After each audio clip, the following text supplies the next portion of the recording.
Hello friends, आप सभी का अपने यूट्यूब चैनल पर हार्दिक स्वागत है। इस वीडियो में हम बात करने वाले हैं उत्तर व्यवहारवाद यानी पोस्ट बिहेवियरलिज्म से संबंधित मोस्ट इम्पॉर्टेंट क्वेश्चन, जो कि आपके लिए UG, PG, UGC NET, PGT, TGT या अगर कह सकते हैं कि पॉलिटिकल साइंस से रिलेटेड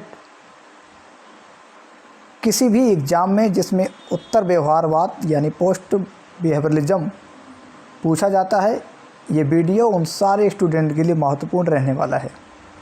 ये पॉलिटिकल सीरीज का नेक्स्ट वीडियो है। पहले वीडियो में बिहेवियरलिज्म के बारे में 100 से प्लस एमसीक्यूज प्रोवाइड हो चुके हैं। अगर आपने उस वीडियो को अभी तक नहीं देखा है तो इस वीडियो के डिस्क्रिप्शन बॉक्स में लिंक प्रोवाइड करा दिया गया है। आप वहां पर क्लिक करके पहले बिहेवियरलिज्म को ज़रूर देखिएगा। अगर आप अच्छे से उत्तर व्यवहारवाद यानी पोस्ट बिहेवियरलिज्म यानी इस वीडियो को समझना चाहते हैं, इसके इम्पॉर्टेंट एमसीक्यूज को अटेंड करना चाहते हैं, सही करना चाहते हैं, तो पहले उस वीडियो को ज़रूर देखिएगा। लिंक आपको प्रोवाइड करा दिया गया है। यहाँ पर सबसे पहले अबाउट की बात करते हैं कि आखिर में पोस्ट बिहेवियरलिज्म है क्या। तो it emerge as a reaction to the perceived limitation of behaviouralism in political science, यानी राजनीतिक विज्ञान में व्यवहारवाद की कथित जो सीमाएं थीं उनकी प्रतिक्रिया के रूप में कोई आइडियोलॉजी उभरी। उस आइडियोलॉजी का नाम था post behaviouralism. It emphasise the importance of value. यहाँ पर ध्यान दीजिएगा, अगर आप पहला वीडियो देखे होंगे बी पॉलिटिकल सीरीज का बिहेवियरलिज्म के बारे में, तो वहाँ पर वैल्यू की बात नहीं होती है, लेकिन यहाँ पर वैल्यू की बात होती है। Important of value, social change and action oriented research aiming to make political science more relevant। वहाँ पर क्या था? aiming political more scientific। यहाँ पर क्या है?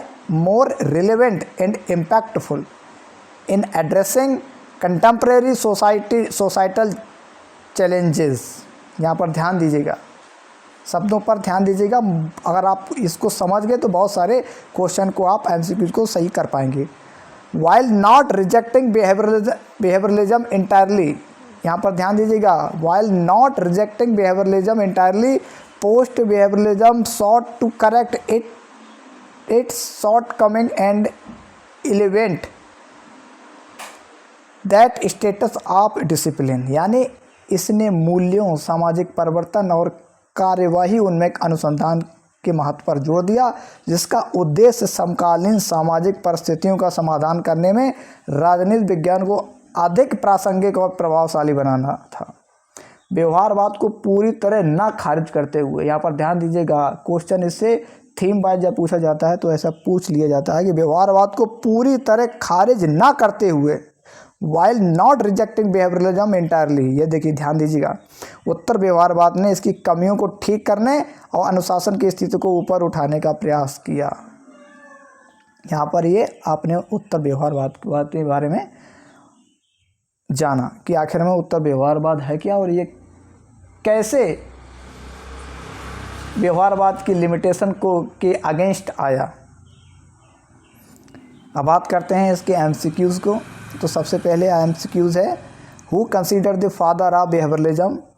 आपके सामने 4 ऑप्शन है, Gabriel Almond, David Easton, Charles Merriam, Dwight Waldo. इसका सही ऑप्शन है David Easton. David Easton considered as the father of post behaviouralism, यानी उत्तर व्यवहारवाद के पिता कौन माने जाते हैं? तो डेविड ईस्टन माने जाते हैं। In which year David Easton announce post behavioral revolution. उत्तर व्यवहारिक क्रांति की घोषणा डेविड ईस्टन ने कब की? तो इसका जो सही आंसर है 1969। सन याद रखिएगा, बहुत इंपॉर्टेंट है। जब पोस्ट बिहेवियरलिज्म की बात की जाए, डेविड ईस्टन की बात की जाए और पोस्ट बिहेवियरल रेवोल्यूशन की बात करें तो 1969, option number C. Full form of APSA. बहुत बार ये यूजीसी नेट में क्वेश्चन पूछा गया है कि फुल फॉर्म ऑफ एपीएसए क्या है? तो American political science association, option number ए सही है। आपको अदर ऑप्शन दिए जाएंगे, ये है वो कहीं कहीं कुछ छुपा लिया जाएगा। जैसे ऑप्शन इसमें देख रहे, administrative policy science association, American public school association, लेकिन इसका जो सही फुल फॉर्म है वो अमेरिकन पॉलिटिकल साइंस एसोसिएशन।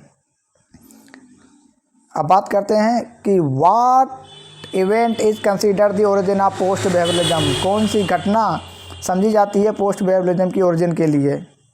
तो इसका जो सही ऑप्शन है वो ऑप्शन नंबर ए है, presidential address to the APSA in 1969। तो अध्यक्षीय भाषण दिया था, किसने दिया था? डेविड स्टीन ने दिया था APSA में 1969 में। वही घटना ओरिजिन समझी जाती है पोस्ट बिहेवियरलिज्म की। ऑप्शन नंबर ए सही है। APSA founded in which year, APSA की अमेरिकन पॉलिटिकल साइंस एसोसिएशन की स्थापना कब हुई? तो ऑप्शन नंबर डी सही है, यानी 1903 में हुई। The time period when David Stein become the president of American political science association, तो कब से कब तक David Stein American political science association के अध्यक्ष रहे? तो इसका जो ऑप्शन सही रहने वाला है ऑप्शन नंबर बी रहने वाला है। 1968 से 1969 में इन्होंने ये पोस्ट बिहेवियरल रिवोल्यूशन की घोषणा की। नेक्स्ट क्वेश्चन की बात करें तो who is known for his work the post behavioural movement in political science? तो ऑप्शन नंबर आपका सही होना चाहिए, option number A, David Stein. What is key emphasis of post behaviouralism? ये देखिए थीम वाइज क्वेश्चन पूछे जा रहे हैं यहाँ पर।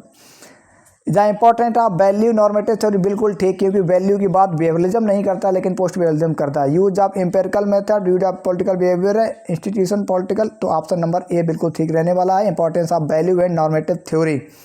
नेक्स्ट क्वेश्चन की बात करें, how does post behaviourism differ from behaviourism? Most important question की कैसे अलग है?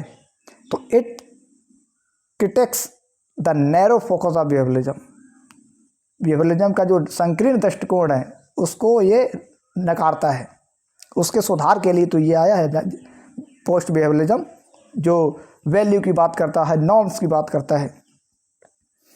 नेक्स्ट क्वेश्चन है, what a key aspect of post behaviourism approach to politics? तो की एस्पेक्ट क्या है? A focus of empirical method नहीं, an emphasis of normative theory and value, बिल्कुल नॉर्मेटिव थ्योरी की बात करता है एंड वैल्यू की बात करता है, जो कि वैल्यू की बात बिहेवियरलिज्म नहीं करता है। यहाँ पर हम बिहेवियरलिज्म को बार बार क्यों यूज कर रहे हैं? क्योंकि अगर आप वीडियो फर्स्ट को देखेंगे, जिसका लिंक आपको इस वीडियो को डिस्क्रिप्शन बॉक्स में दिया गया है, अगर आप उसको देखेंगे तो आपको एक बैकग्राउंड पता चल पाएगा, तभी आप पोस्ट बिहेवियरलिज्म को आसानी से समझ पाएंगे। नेक्स्ट क्वेश्चन की बात करें, what a key critique of behavioralism made by post behavioralist? It is too focused on normative theory, सही बात है। That is neglect important philosophical request, सही। दैट इज टू एम्पेरिकल, सही। तो ऑल ऑफ अबव ऑप्शन ठीक रहने वाला है, मोस्ट इंपॉर्टेंट क्वेश्चन है।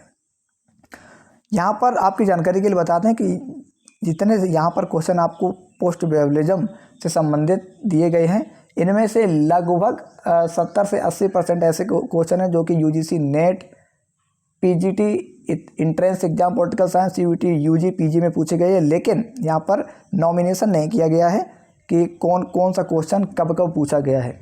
अगर स्टूडेंट आप डिमांड करेंगे तो क्वेश्चन के आगे सन भी लिख दिया करेंगे, कि जिससे कि आपको पता चल जाए ये क्वेश्चन कौन से एग्जाम में और कब कब पूछा गया है।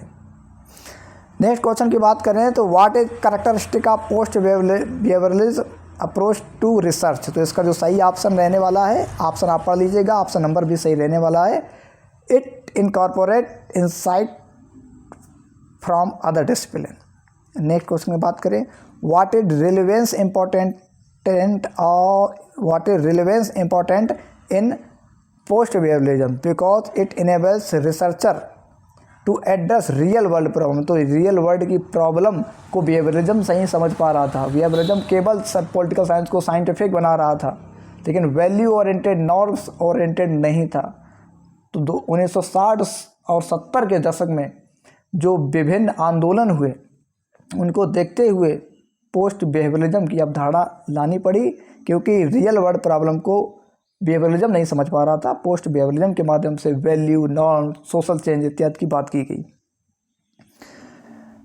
The writer of book A framework for political analysis, तो ऑप्शन नंबर डी सही रहने वाला, सी सही रहने वाला, डेविड स्टीन की बात है। और आपकी जानकारी के लिए बता दें, यहाँ पर सी के आगे जो 1965 लिखा है, ये पब्लिश ईयर है कौन सी बुक की? A framework for political analysis. एक नया क्वेश्चन नहीं बनाया गया, यहीं पर आपको एडिशनल इन्फॉर्मेशन प्रोवाइड करा दी गई है। यानी अगर पूछा जाए तो a framework of political analysis book publish year, तो आपको आंसर आना चाहिए 1965। Who wrote human nature in politics, most important है, बहुत बार यूजीसी नेट वगैरह एग्जाम में पूछी गई, तो ग्राम बेलास की है 1908। ऑप्शन नंबर ए सही है। नेक्स्ट क्वेश्चन की बात करें, book an economic theory of democracy is written by, तो एंथनी डाउन्स की है। मोस्ट इंपॉर्टेंट क्वेश्चन है, बहुत इंपॉर्टेंट क्वेश्चन है, बहुत बार विभिन्न एग्जाम में पूछी गई। तो 1957 की कृति है ये एंथनी डाउन्स की। नेक्स्ट क्वेश्चन की बात अगर करें तो what a key benefit of post behavioralism interdisciplinary approach, it, इसका जो ऑप्शन है, ऑप्शन आप देख लीजिएगा, सही आंसर आपके पास बी है। It enables researcher to incorporate insight from discipline, ये हमें लगता है एक क्वेश्चन रिपीट हुआ है लेकिन मोस्ट इंपॉर्टेंट है। How does post behavioralism approach to research differ from behavioralist approach, कैसे अलग है, तो इसका जो सही आंसर रहने वाला, post behaviouralism emphasise normative theory while behaviouralism emphasise empirical method. यहाँ पर ध्यान दीजिएगा, पोस्ट बेवलिज्म बात करता है नॉर्मेटिव थ्योरी की, नॉर्म्स की, वैल्यू की, जबकि बेवलिज्म व्यवहारवाद बात करता है एम्पिरिकल मेथड की। ऑप्शन नंबर भी ठीक है। नेक्स्ट क्वेश्चन की बात करें, व्हाट अ की implication of post behaviouralist emphasis on relevance, तो इसका जो सही आंसर रहने वाला है ऑप्शन नंबर सी रहने वाला है। Researcher should address real world problem, इसके लिए ये पोस्ट बेवलिज्म आया। यहाँ पर डेविड ईस्टन की बहुत इंपॉर्टेंट बुक्स प्रोवाइड की गई हैं, आप इसका स्क्रीनशॉट ले सकते हैं। यहाँ पर ध्यान दीजिएगा, 1969 के पहले की जितने डेविड ईस्टन की बुक है उनको आप रट लीजिएगा, क्योंकि बेवलिज्म, पोस्ट बेवलिज्म के रिगार्डिंग अगर कोई क्वेश्चन पूछा जाएगा तो अक्सर ये देखा गया कि 1969 और उसके आसपास की जो सन में डेविड ईस्टन की बुक आई वो अक्सर आपको पूछ ली जाती है, उसका क्रोनोलॉजिकल ऑर्डर पूछ लिया जाता है, तो आप यहाँ पर स्क्रीनशॉट ले सकते हैं बिल्कुल। क्वेश्चन नंबर 20 की बात करें तो the centre of post behaviouralism is, तो उत्तर व्यवहारवाद का सेंटर क्या था, तो थर्ड वर्ल्ड कंट्री। उसकी प्रॉब्लम को ही सॉल्व करने के लिए नॉर्म्स की बात हुई, वैल्यू की बात हुई। ऑप्शन नंबर बी बहुत इंपॉर्टेंट क्वेश्चन है। नेक्स्ट क्वेश्चन की बात करें, the nature of post behaviouralism is quantitative, qualitative, option number C quantitative and qualitative.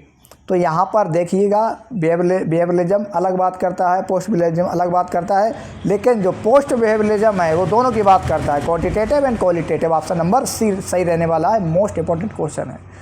यहाँ पर हमने नोट यहाँ पर लगाया है, the main slogan of post behaviouralism are relevance and action, इसको ध्यान दीजिएगा।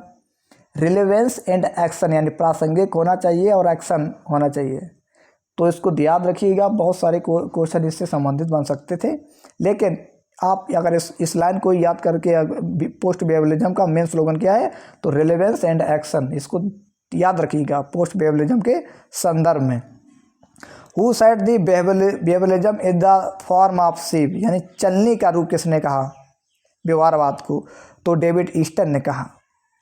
यहाँ पर अदर थिंकर भी प्रोवाइड किए गए हैं चैनल के द्वारा जो कि बेवलिज्म से संबंधित, जैसे ग्राम बेलास हैं, एंथनी डाउन्स है, लियो स्ट्रॉस है, अन्ना हारेंट है, इनके बारे में भी कुछ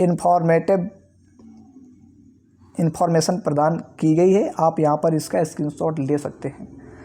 तो इस वीडियो में पोस्ट बिहेवियरलिज्म के बारे में बताया गया, उत्तर व्यवहारवाद के बारे में बताया गया कि उत्तर व्यवहारवाद क्या है और उत्तर व्यवहारवाद कैसे व्यवहारवाद से अलग है, व्यवहारवाद की जो लिमिटेशन थी उसको कैसे दूर किया गया। यह बिल्कुल रिजेक्ट नहीं करता है, लेकिन उसमें जो लिमिटेशन है, उसकी जो कमियां हैं उनको दूर करता है, और रियल वर्ल्ड की जो प्रॉब्लम है उनको दूर करने की कोशिश करता है। नॉर्म्स की बात करता है, वैल्यू की बात करता है, जो कि बिहेवियरलिज्म नहीं करता है। तो वीडियो कैसा लगा कमेंट्स बॉक्स में कमेंट करके ज़रूर बताइएगा, और इससे संबंधित अगर आपके कोई प्रश्न हैं तो आप कमेंट्स बॉक्स में कमेंट करके पूछ सकते हैं। और इस वीडियो को अपने दोस्तों में शेयर करिएगा, जो भी स्टूडेंट यूजी पीजी में पढ़ रहे हैं या यूजीसी नेट टीजीटी पीजीटी इत्यादि कॉम्पिटिटिव एग्ज़ाम की तैयारी कर रहे हैं, उन सारे दोस्तों को ये वीडियो शेयर करिएगा और उन्हें बताइएगा कि most important series B political series finally channel द्वारा चलाई जा रही है, जिसमें कि आपको एमसीक्यू प्रैक्टिस के लिए बहुत इंपॉर्टेंट क्वेश्चन मिलेंगे जो कि आपको हूबहू एग्ज़ाम पेपर में भी देखने को मिल सकते हैं, क्योंकि क्वेश्चन इन्हीं से ही बनता है, थीम से बनता है, बुक से बनता है, राइटर से बनता है और कहीं से क्वेश्चन नहीं बनता है। तो आपने अगर इस वीडियो को अच्छे से समझा है तो आप गारंटी ले सकते हैं कि पोस्ट बेवलिज्म यानी उत्तर व्यवहारवाद से संबंधित अगर कोई क्वेश्चन एग्ज़ाम पेपर में देखने को मिलेगा तो आप बिल्कुल क्वेश्चन को सही अटैम्प्ट करके आएंगे। इससे संबंधित अगर आपके कोई प्रश्न है तो आप कमेंट्स बॉक्स में पूछ सकते हैं।